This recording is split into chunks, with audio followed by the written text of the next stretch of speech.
This is Duke University. Global trade and environmental justice. Human rights issues are still.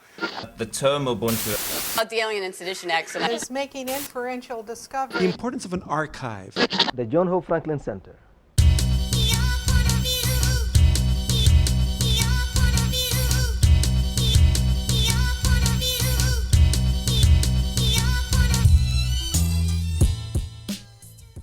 Good afternoon and welcome to Left of Black. I'm Mark Anthony Neal, and we are joined this afternoon by Professor Karla FC Holloway, who is the James B. Duke Professor of English and Law and African American Studies and Women's Studies here at Duke. She is the author of several books, including Bookmarks, Reading in Black and White, Passed On, African American Mourning Stories, a Memorial, and the book that we're here to talk about this afternoon, Private Bodies and Public Texts, Race, Gender, and Cultural Bioethics. How are you doing this afternoon, I'm Karla? doing very well, thank you. Thank you for having me. We're so happy to have you on the show. And let me just start, even before talking about the book, Sure. One of your colleagues, described you a few nights ago as the embodiment of Duke, in the sense of the interdisciplinarity of your work, right? I mean, you have these homes in this very different and disparate spaces here at Duke, and it really does speak volumes about how serious this space, at least intellectually, takes this idea of interdisciplinarity. Yeah, I think it does. I always call myself a fairly leaky scholar, that whatever space is welcoming and open enough, I have a question for it. And Duke's openness has allowed that, and also allowed me to think critically. I'm always situated in literature and the text, but those questions are always outside of our experiences. So, when I move back and forth in different sites at Duke, I feel that I'm still engaging my fictional imaginary. Duke just makes it a location for me. There are a lot of young scholars who are coming out in the field now, who, because of folks like you, and this notion of interdisciplinarity, right, can imagine a career that's wide open in that way.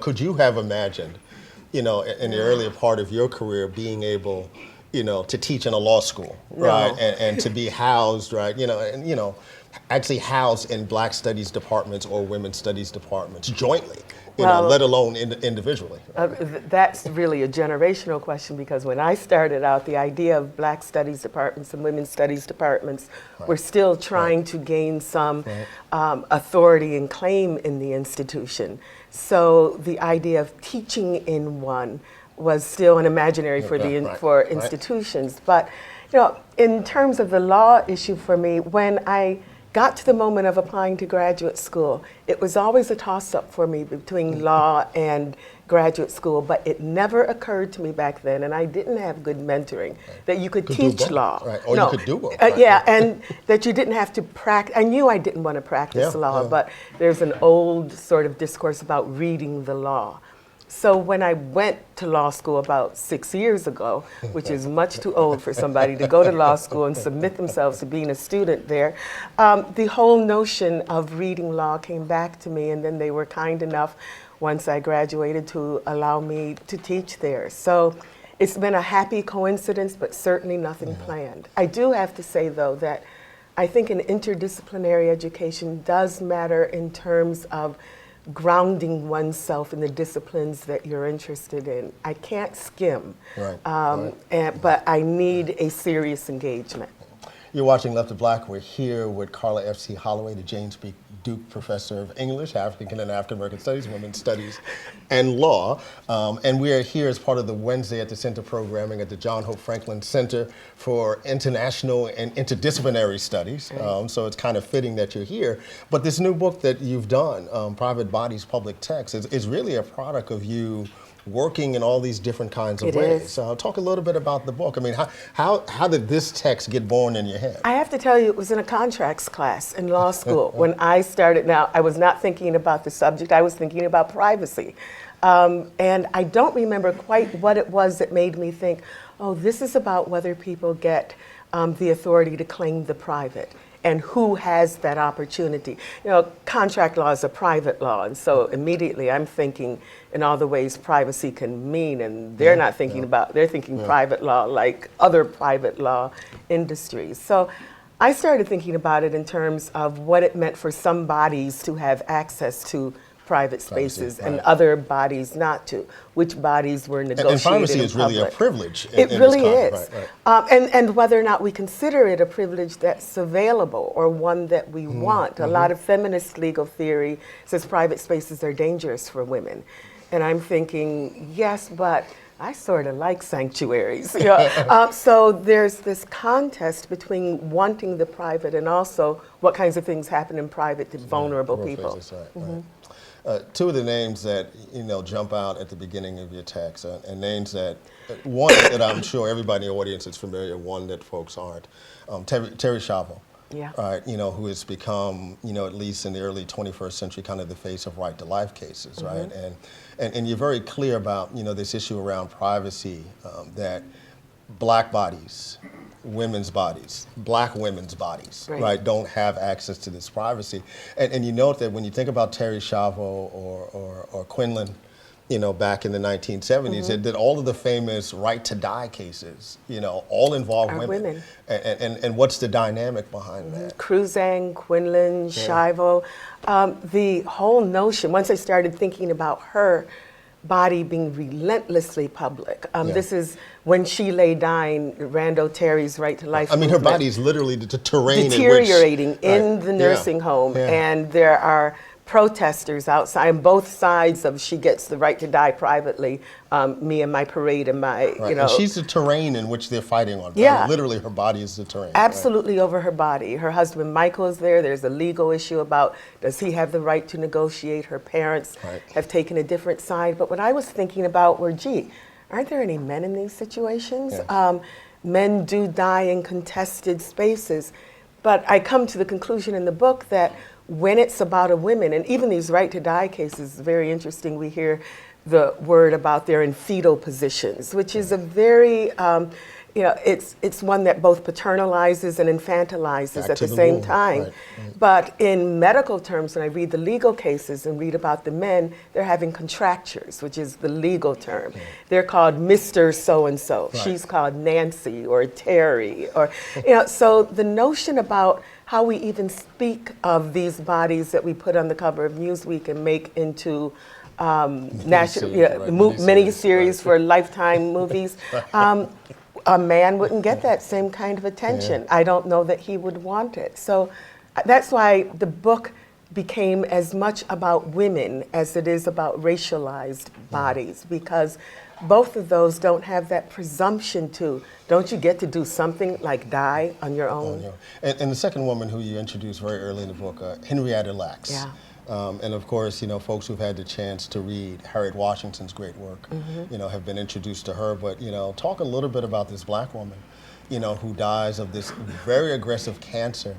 And her cancer cells, go on to literally take on a life of their own, not just in science, but, as intellectual property. And this is where both the literary and the science and law sides of me come together, because Henrietta Lacks's dying was very private, but at the same time she was dying, physicians were holding a news conference, holding aloft the vial of her cells, saying, "We've got the cure for cancer here." And that's a great thing that you talk about in the book. I mean, the family has no knowledge of this press conference, right? Their mother, their wife, sister has just died. They're finding who's got the body. They're trying to do a funeral, right? And there's a press conference about this woman's cells, right? That they're unaware of for 2 decades. Yeah, 2 decades, literally. There was a moment in a daughter-in-law's house where some scientist comes and says, "Henrietta Lacks, I think I know your mother. My mother-in-law died, 2 decades ago. Well, I'm using her cells." Well, you can imagine here in the midst of a culture that's very interested in science, right? So we're thinking about, the television movies about, living after death and all of our sort of public culture interests, and they say, well, I'm working with your mother's cells. But all along, researchers from Hopkins have been going to the family, getting tissue samples, blood samples, saying, we're still trying to learn about your mother's cancer. So I'm concerned in this part about the ethics of not telling them why they were interested. There's certainly some issues around financial remuneration to the family, which the courts have decided when you have a public interest in science, it trumps the private interest. Right. It's very convenient when it comes to a black woman's cells that's used polio vaccine, Right. Henrietta Lacks. And to be clear about this, right, these are folks who have generated millions of dollars Absolutely. in their research off of the findings from this cell, and the family has no access. And the family has no health That's insurance right. at this point. There is a very popular book out now by a scholar. You're right, Harriet Washington was the first to bring her to a public's attention. But I'm really interested now in this renegotiation of her body in public. I mean, her family's out there. People are interviewing them. We're submitting pictures of her all over. And so even though she has died, the publicity now about what happened to her body renegotiates that whole... And of course, this cell is known as Gila. The Gila cell. And if you go on Twitter now and you do a hashtag Gila, you can literally track hundreds of posts, right? You know, about, and folks who have no relationship to this woman, have no understanding of her life, right? But understand this kind of afterlife for her cell. One of the interesting things that happens with her, and this is the cultural studies side of me, is that as we talk, her cells were the first ones not to experience apoptosis, which is cell death. And usually in a lab, you know, scientists are working with their material and they can't work after a certain period. Hers stayed alive, multiplied, and you use the word aggressive, and soon we began to use the word about Henrietta Lacks. So this idea of her blackness and the description of her cells, and her womanness, specifically, fitting into this aggressive, assertive black, well, no wonder her cells lived. You know, she was a black woman. So it's almost like there was some attachment, which I really worry about in the ways in which we immediately resonate to that association without, you know, pulling apart what we've done publicly to her. And then her cell line got contaminated at some point, and they said, well, black woman, no wonder. You're watching Left of Black. We're here with Karla FC Holloway, the author of the new book, Private Bodies, Public Texts, Race, Gender, and Cultural Bioethics. I think to some extent we all understand what bioethics is. Describe what cultural bioethics is. My new word. In a lot of ways, I think one of the blurbers for the books, who is a very well-renowned bioethicist, said Karla Holloway has a new take on bioethics. I think I have a very old take. My idea is that the ethics of the body are always and already cultural. That you can't separate, that we don't separate sociologically or socially our identity. They're not just random bodies. So Henrietta Lacks is a black, Gila cells came from a black woman. Tuskegee men were black men. And so as much as bioethics tries, like the law, to maintain this neutrality, my argument, it's cultural. It's about what you think of these bodies that are participating or not in your studies. And part of this comes down, you know, to these questions of ethics in clinical trials. Yes, I'm very concerned about that. And one of the stories that you tell very early, you know, J. Marion Sims, right, you know, the father of gynecology, in his viscovaginal fistula experiments, right, in which, you know, he's doing these experiments on women that he owns, black women, right, without anesthesia. And publicly and naked, and naked, you know, naked and publicly having these surgeries, you know, with audiences, and farmers no one came from miles around to his barn to see him, and there's no pushback, right? And of course, these women have no legal right to even resist. No, the fact that they were, you know, we spend a lot of time in medicine around Sims because we still have, it makes women cross their legs when we talk about a Sims catheter, you know, so the whole notion of how that is used and how he's called the father of modern gynecology. Well, his fatherhood came from his being a slave master. And the question, vesicovaginal fistula happens with what we call early birth, bodies that are too young to have birth in their bodies. And so there's a whole history of sexual violence that's bound up in that. Why are these women getting pregnant on his plantation? You know, what happened to the babies? So there's a lot of discourse about, you know, the the availability of these enslaved women. Anarcha was one, and there's a famous drawing of that. And his own comments about middle-class white women were too vulnerable and too Frail. sensitive not to have anesthesia. Right. But a colored woman, a negress, didn't need anesthesia. She was more like an animal, and she could stand the pain. But I kept thinking about, and one of these enslaved women had about 36 surgeries on her. So how was she getting pregnant? Right. Nobody asked that question. Where were the children? You don't develop this condition from nothing. And this is in the same historical period of the Hottentot Venus. Exactly. Right. Where our bodies were on display in France. So there was a habit of displaying and an back afterlife bodies. in a jar. Right. Absolutely. So I don't think, when I say cultural bioethics, I say let's look at our history of how we have dealt with women's bodies and black bodies and brown bodies. And you give a great example about the history of the development of birth control. Oh. Right. And of course, birth control is not legal, right, here in the United States until the mid-1960s, right? And we're going to talk about that in a second in a totally different context. All right. And so these researchers trying to develop these trials go to Puerto Rico. An available population of ovulating females, they called it, a cage of ovulating females. They actually go to a district in San Juan, which was just being built, Rio Piedras, and it was going to be a new suburb of Puerto Rico, but they saw it as here are women who are in families, who are building homes, starting lives with children, and wouldn't this be a perfect population to try the birth control devices on, or the birth control drugs on? They didn't go to Yugoslavia. No, did not, and this is another pattern, which bodies do we look for that are available? The stunning thing about the Puerto Rico trials is that the drug that they were trying on them was at 300 milligrams a dose. By the time the drug was approved by the FDA in the United States, it was 2.5 milligrams. Wow. So even though the Puerto Rican women were complaining of dizziness and headaches and nausea and illness, they said, well, this is characteristic of that dramatic population.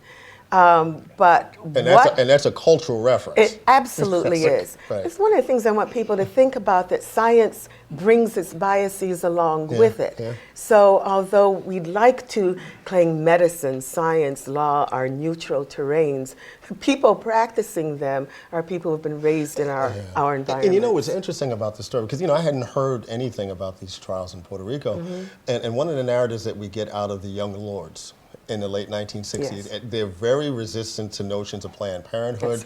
Right. They clearly saw it as a way to control their population, and folks would describe them as paranoid. But when you bring this piece of the history to it, it's like, no, this is self-preservation. I mean, they understand how their bodies are functioning within this medical research complex. Right? This history of listening to people who have had experience with public or private hospitals, who have been experimented on or incentivized to get, if you get on the list for this clinical trial, I'll move you up on the federal housing list and you'll get a house sooner. I mean, so, if I needed a house for my family, that's what I would do. They exploit their needs. It was an exploitation. So yes, there was a clinical trial, which sounds very sterile, but the bodies involved are bodies that don't have the same kind of authority that others do. And you take this conversation forward to the 1990s, and of course Dorothy Roberts in her book Killing the Black Body has written a great deal about Norplant. Yes. But again, now it's a different population, it's young black women, and there's clearly a domestic policy around controlling, the reproduction of African Americans, right? And it takes on a different edge now. I was when we're hearing these numbers, right? As we're hearing these numbers about what the percentage of population of whites versus non-whites are going to be among 18 and under folks in the next 20 or 30 years. Well, when we just had a superintendent in the New York City public schools fired for saying, after 2 or 3 weeks, fired for saying, can't you people practice some birth control? And about 5 or 6 years ago in Philadelphia, the story once again about, I think it was during the presidential elections, that we control a lot more crime in inner cities if we had a lot more birth one of control. those Republican pundits. Yeah, right? exactly. Right. Yeah. So, if we think these stories are back in the day stories, one of the things I want this book to do is say, not so back in the day. The stories about Norplant, which eventually was replaced with Depo-Provera, still young black women are the ones on whom this is tried. And the consequences, tying this to your welfare check, was very much like what South Africa was doing with black populations at the same time. Now, I don't know if there's any conversation happening across the ocean, but I do think that there's a notion about which bodies are available for us to control. So, right, and experiment on it. Absolutely. And you mentioned Depo-Provera, and that drug struck out to me because I know that it's a drug to use to treat fibroids. Yeah. Among other things, which arguably African American women have higher rates of this. But, in a sense, these drugs may have contributed to the incidence of the appearance of it. We don't know. That's not the research that's being done. But the 4,700 women at Grady Memorial Hospital that Dorothy Roberts talks about in Killing the Black Body, who were given Norplant and eventually Depo-Provera, I think they know something about this history. And it ties back to sterilization issues. And get out of jail passes. But think about the two sisters that were just, too late for me to put in this book, but unfortunately, these stories just keep replicating. The two sisters in Mississippi. Yeah, Scott sisters. The Scott sisters who have been, were given parole if one gave their kidney to another. Now, not what's the next step from parole? Not found not guilty of the crimes. But the governor of Mississippi deciding what was going what the conditions of their parole would be. It almost seems like science fiction, but it's someone else's fantasy. You're watching Left of Black. I'm Mark Anthony Neal. We're here with Karla FC Holloway, who is the author of many books, including Bookmarks, Reading in Black and White, Passed On, African American Mourning Stories, A Memorial, and her new book, which we're talking about this afternoon, Private Bodies, Public Tests, Race, Gender, and Cultural Bioethics.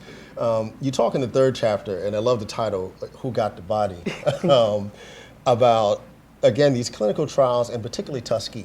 Yes. And why is it that Tuskegee, becomes, as you described it, the Urtex, right? If we know anything about these kind of faulty trials and the racism within, the medical industrial complex, right? We know Tuskegee. And you raise questions about why is it that's the one that always resonates? It's a different kind of question, and I have to admit I've gotten some pushback from some bioethicists who said, but we're telling people about Tuskegee. Isn't this important? One of the things I suggest is there are so many stories past Tuskegee about abuse to black bodies. I had to think about why we were fixating on Tuskegee. My own judgment, and this is my judgment, but every time you talk about Tuskegee, you get to talk about a black male with syphilis. This ties into a sexualization of the black male body, and a pathological one at that, that fits very neatly into other ways we talk about black males. So I just wonder how comfortable we are with the story of Tuskegee, because titillate is the wrong word, but it certainly reinforces a certain cultural bias of the way we talk about black men when there are other stories that we don't know about. I think about the Nushan Williams case, the young man in the late 1990s who, infects basically a whole county. That's right. Chautauqua County in New York State with AIDS, and he becomes this kind of Urtex within this content and within this conversation, though there are so many other examples. Right. So if the examples that survive, the examples that are supposed to teach us something, for folks who teach bioethics, they say, well, I'm always teaching about Tuskegee. I'm saying, how about the children in the Kennedy Krieger lead abatement study in the 1990s at Johns Hopkins? How about the children who were given the EZT measles vaccine, which was an experimental drug in Atlanta and in Los Angeles? How about these other stories? Some of the hard drugs that are given to African Americans. Bido, one of the drugs that even the big pharma companies have developed an extraordinary narrative. You don't expect pharmaceuticals to be talking about, well, remember the Tuskegee clinical trial, but they use this story to explain why they should have a special dispensation from the FDA to test this drug just on African Americans, because remember Tuskegee. The connection I'm still trying to make, but it does give them license to do another clinical trial and to have even professional African American associations, the Cardiologists Association, bought into the Bidal story, which is a combination drug. Right. They were available separately, and the data was skewed. Right. It was not reasonable data. But when it became black folks, data didn't seem quite so important because we had that story about Tuskegee, you know. And even as you mentioned that how well we all think we know Tuskegee, right? What's left out of the story are the men who died not being treated, the men who then pass on the disease to their own partner, and there's no narrative at all about this. Nothing. I mean, we know about there is congenital syphilis, so nothing about treatment of families or partners who might also have been infected, and then whose children may have been born with a congenital form of the disease. So if we're going to talk about the whole story of Tuskegee, why isn't it a family story? Why is it just these black males who have this disease who were left untreated, which is a horrific story, but why is it incomplete? You're watching Left to Back. We're here with Karla FC Holloway talking about her recent book. We were at a dinner a few nights ago. The guest of honor was the actor Isaiah Washington, who was speaking at a conference put on by our colleague Charmaine Royal. And it was an interesting range of conversations, but we talked a little bit about the new biography of Malcolm X, A Life of Reinvention, written by the late great Manning Marable. And one of the things I think the book does, it's really interesting. It gives us on the one hand this kind of fabulous rereading of this incredible 20th century figure, but it also gives us access to this history of this organization that it's sketchy to us, even for folks who know well about the Nation of Islam, have read the it gives us information that we didn't have before. And we joked a little bit about, this core narrative in the Nation of Islam, right? That, that white people, right, were literally constructed by a black geneticist, right?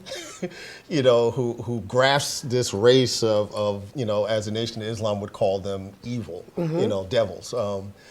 And you remark that it's really interesting that in the 1930s, right, when this myth gets created in as a foundational text in the Nation of Islam, that the way to rationalize race would be a black geneticist creating a white race, as opposed to say someone like George Schuyler in his book Black No More. Right.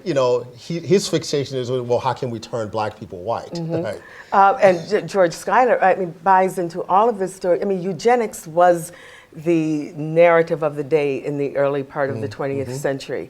But most of the narratives we hear is what mistake turned black people black? And George Schuyler, who wrote a novel, which I'm very interested in as a literary scholar, wrote a novel called Black No More, invented a German scientist, also tying into the narratives of the day, Dr. Krugman.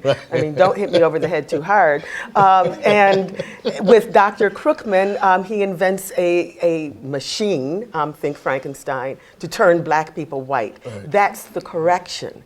But the Yaqub story in the Nation of Islam, which uses full on the language of genetics. He was a geneticist, and he genetically engineered white people. It just so happened black people went to sleep for a long time, and then white people took over the world. And when they woke up, there was some correcting to do. They were banned to the Caucasus Mountains. Exactly. But the idea that this was the error, and Yaqub was a geneticist working on the other side of the racial paradigm. I got this reading Professor Marable's book, whom both of us, I know, are mourning that loss. But just in rereading that book this week and thinking about genetics and thinking that the language of eugenicism and dysgenics and population control was all about the negatives in brown, black, Asian bodies in the U.S., the Nation of Islam turned around that story. And I think it's worth remembering Yaqub, whatever happened to him.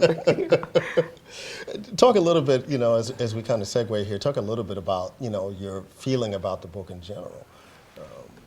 About the new Malcolm X book. I think it's an extraordinary book. It's a very thick text. I'm about a third of the way through it. And I actually thought, I got my Kindle edition and my hard edition at the same time, that it was going to take me a while to read it. I've been going back to it every moment. It's an extraordinarily told story. It has access to records we didn't imagine, that Malcolm X didn't imagine.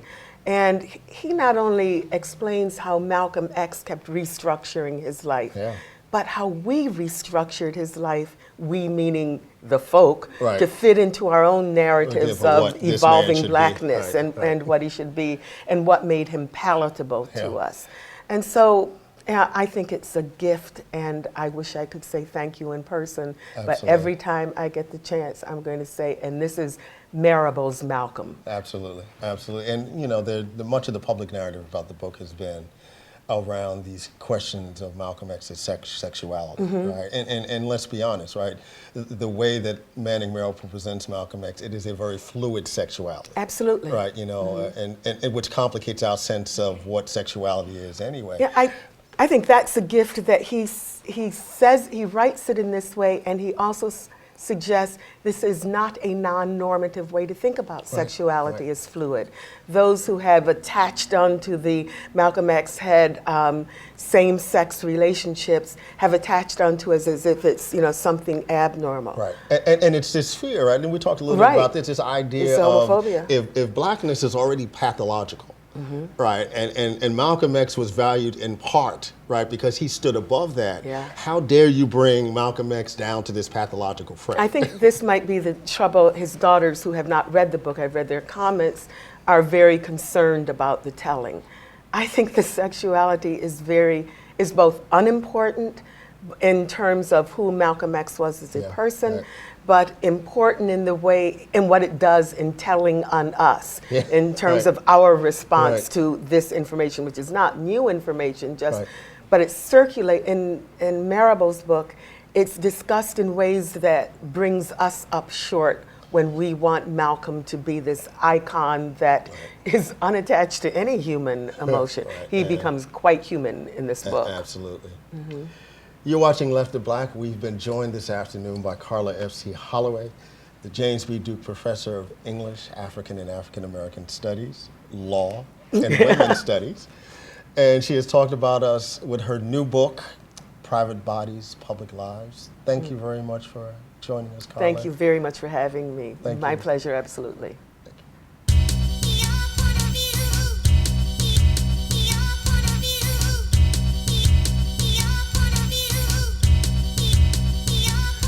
This is a bit of an oddball question, but I have a bioethicist there, so maybe she can shed some light.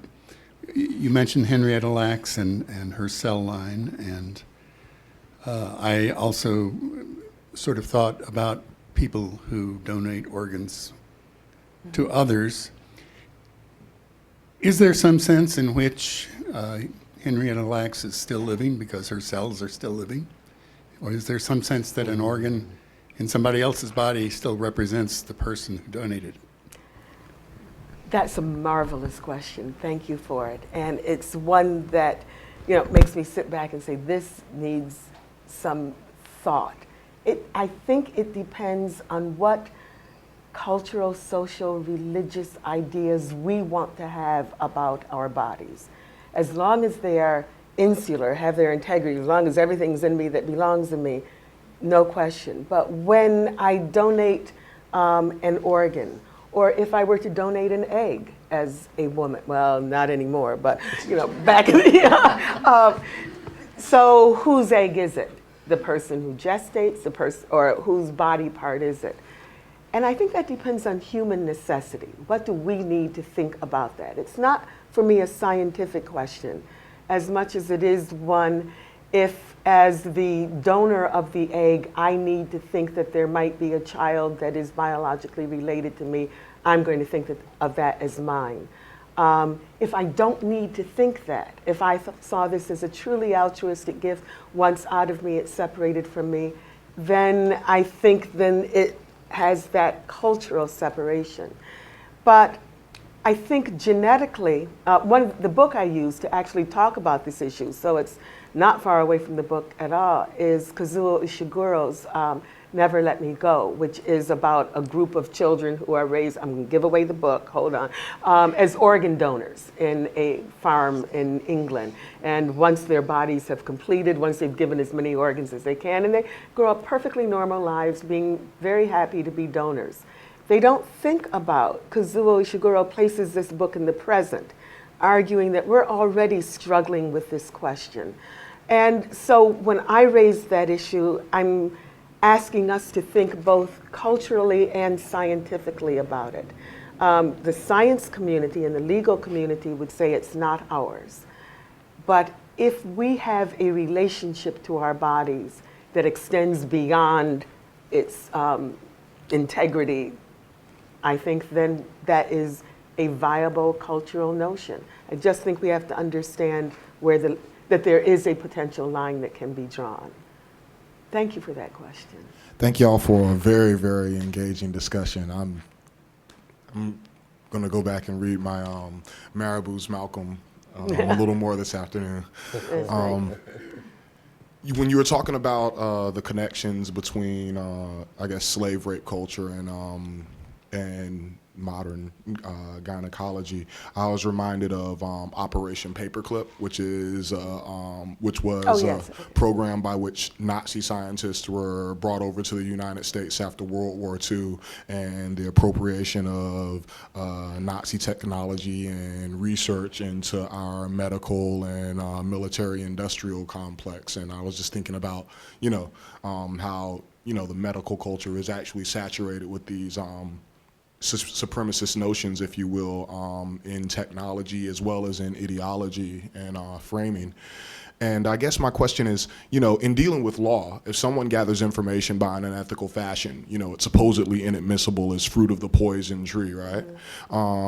As we deal with, I guess, an emerging knowledge about the infractions that led to our medical greatness today, as personal people, how do we deal with, knowing that, the things that keep us healthy, that treat our ailing relatives, are coming from this almost absolutely malefic source? And yeah. I think we're not personal people in the idea, in the mind of the law. This, for me, and forgive me, but I'm going to connect this to the notion of this, relevant to the dinner we had the other night, recreational DNA, when you go and find out who your ancestors are. And for me, it's, the idea of sending a cheek swab through the mail to anybody just scares the heck out of me.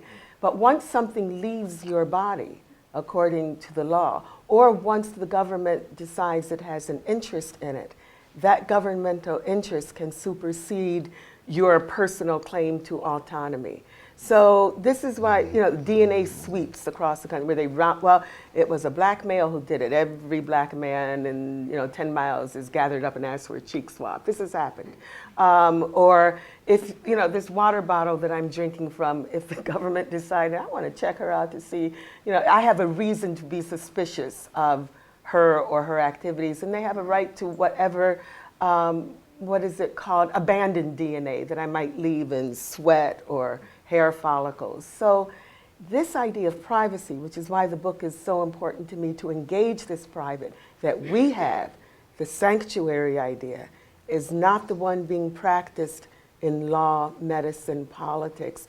And it comes explicitly from what you said, a history of an industry of medicine, science, and pharmacology, certainly, having arguably a public interest in material that might come from our bodies and being a public good. So without our ever having a careful conversation about DNA, the Federal Data Bank, CODIS, is collecting DNA from now anybody stopped on the suspicion of a crime. And it doesn't tickle me, it worries me really, but when they say, if the person is found innocent, would you send their DNA sample back to them?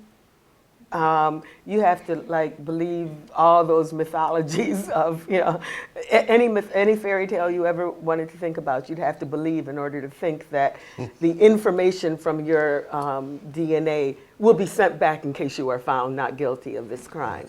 The federal government has an interest in collecting information, so they're going to find ways of helping the law give them access to that. So the medical complexes, and you know, when you're speaking about the history of Germans, we were having our own very vigorous discourse of genetics. Teddy Roosevelt's policy was, you know, healthy families should have 12 children, but families of less wealth and ability, no more than 8, please.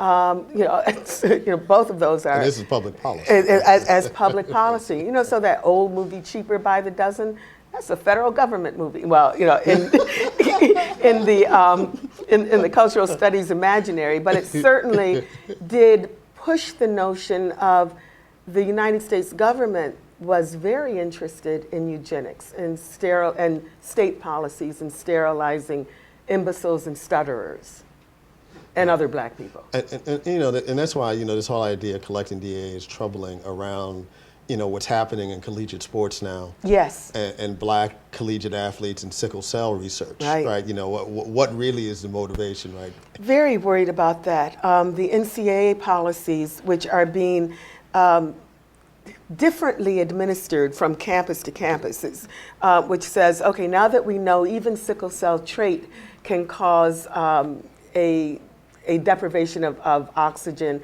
even with what I would call vigorous sport activity.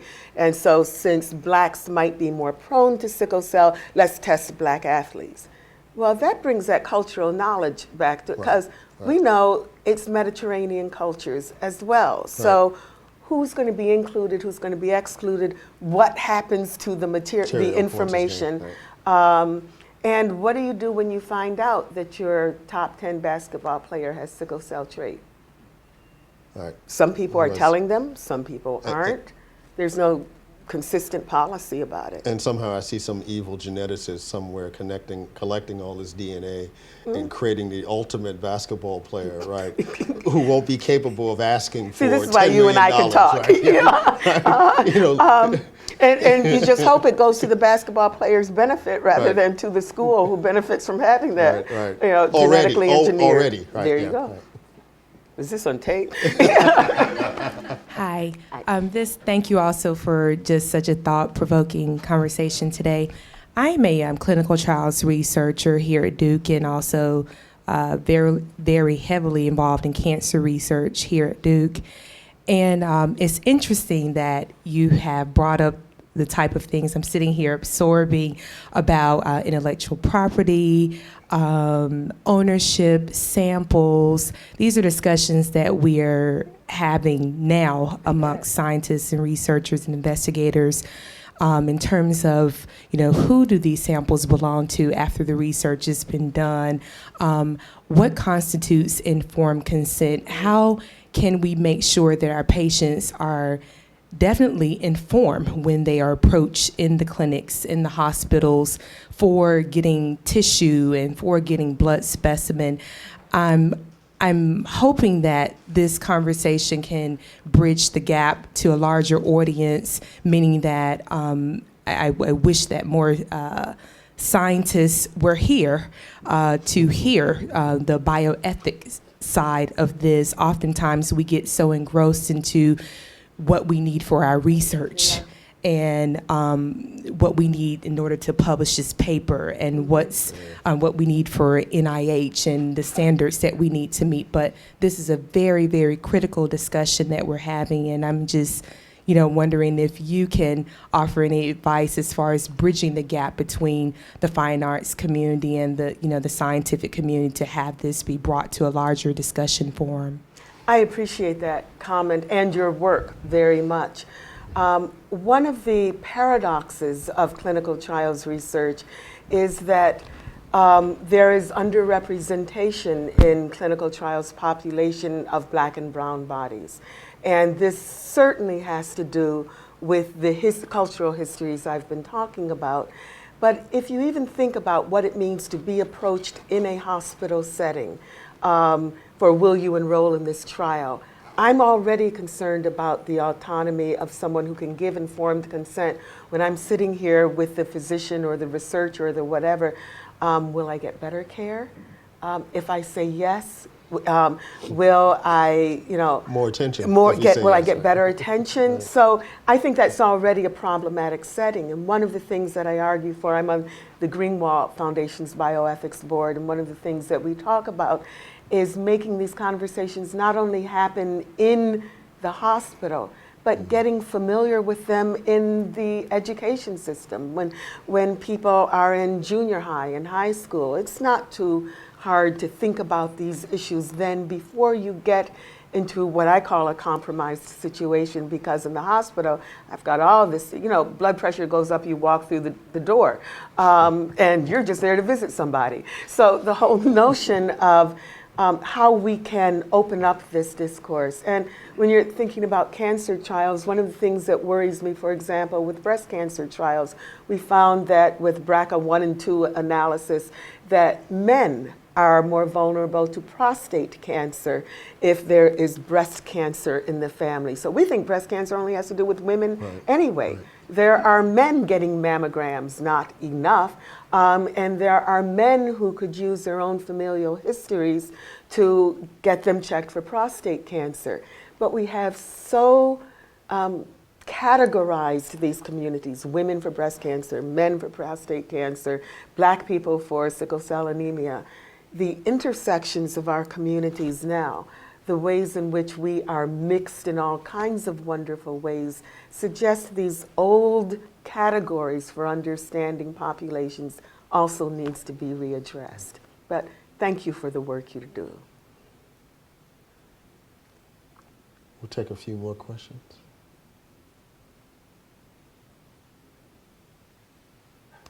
If not, we'd like to thank you for joining us this afternoon. There are copies of Karla FC Holloway's book in the hallway, so please feel free to pick up a copy. Thank you so much for having me. And thank you again, Karla. And thank you all for being here.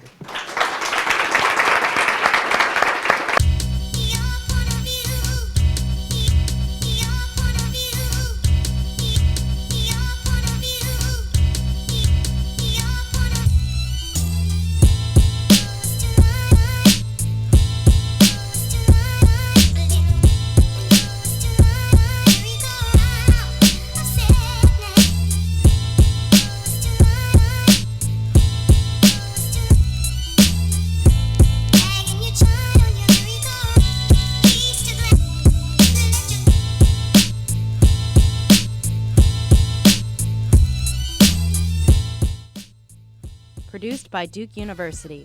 Online at duke.edu.